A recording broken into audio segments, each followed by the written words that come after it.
Where would you be without your phone? Where would you be without the camera on your phone? Nowhere. I wouldn't be on Instagram for sure, or on Facebook, right? Let's discuss that. When it comes to buying cell phones and tablets, there's a huge choice of brands, features and styles. It's enough to make a girl dizzy with excitement. So what do women want when it's time to flash the cash? Gail Livingstone from Expat Woman is here with some of the answers. Gail, thank you so much for joining us. Oh, thank you for having me. It's a pleasure to have you on. Now, there might be a few men watching tonight who might be rolling their eyes as I say this to you, but women definitely are an important part of the consumer technology market. Absolutely. And being one of the most popular female-focused websites in this region, you have conducted this study based on some of the changing trends that you've noticed in the way women access the internet and their choice of devices. Tell us more. Yeah, we were looking at the first 6 months of the year, the figures, and we always look at what operating device people are using, what tablet, what mobile, and it had really changed. So we decided to do like a real deep dive survey on it to find out what women's habits are in technology, how much they influence the purchase in the home, and what they're using and what they want as well. One of the interesting things that, and I'm going to tread very carefully with this one, girls. All right, might call Gary in with a bit of backup over there in a minute. But what's interesting coming out of the dossier of facts and figures that have been put together by you and the good team is the fact that women are in fact controllers in more ways than one. They are the influencers. Yes, they are. In what ways? They influence the choice of the partner makes, and if they've got children, their families as well. So, and they're also influencing their friends. So, like the number one thing that made them decide which tablet or which mobile to buy was a social recommendation, either in person from somebody they know or on social media. Keeping up with the Joneses. Not so much that. I think it's more like there's such a wealth of choice that you really want to know what somebody else thinks of it who's actually used it or had some experience with it as well. So it's all about that sharing side of things. So when you actually had, when you analysed this and had an actual breakdown of the traffic in terms of the kind of devices that women have been using, you noticed, I mean, you were quite surprised because there were some interesting facts. Tell us about that. Well, BlackBerry, unfortunately, because I love my BlackBerry, I'm still clinging on to my BlackBerry, had really declined, whereas it used to be like one of the forerunners as well. Obviously, Apple's always been #1, but BlackBerry was really high as well.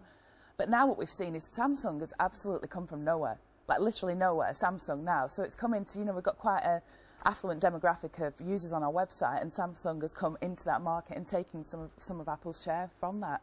So, they're obviously doing really well in the region, and people are liking their products. We asked our good viewers out there for a few of their sort of thoughts on what do women look for when buying a mobile or a tablet. Couple of good ones. Salufu, can you use it as a mirror? That's the most important thing.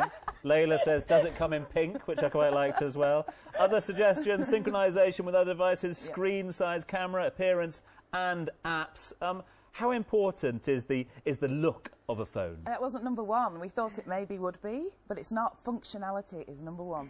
Is it really? Absolutely. They want it to be able to do what they want. Is that because mummies are functional as well?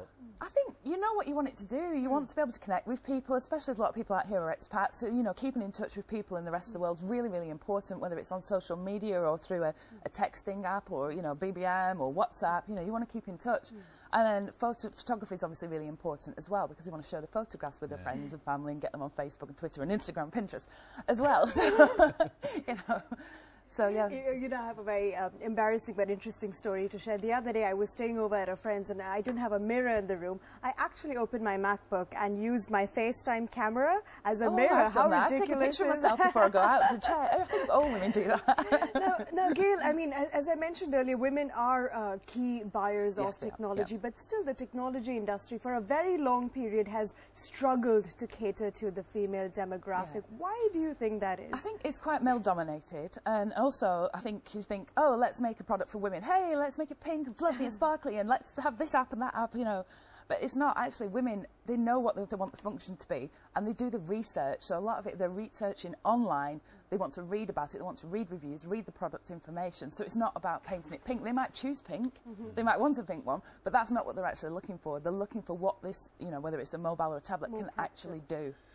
Don't ask Mel Gibson what women want. Just ask Gail here from Expat Woman. She's got it all sorted. And what surprised me about, just quickly before we wrap things up, is the wide range of applications that people bought into. Shaker, thank you very much indeed for your comments as well. Women want apps where they can chat, shop, learn cooking, Yeah, Gary. And wear makeup as well. And play games. Games.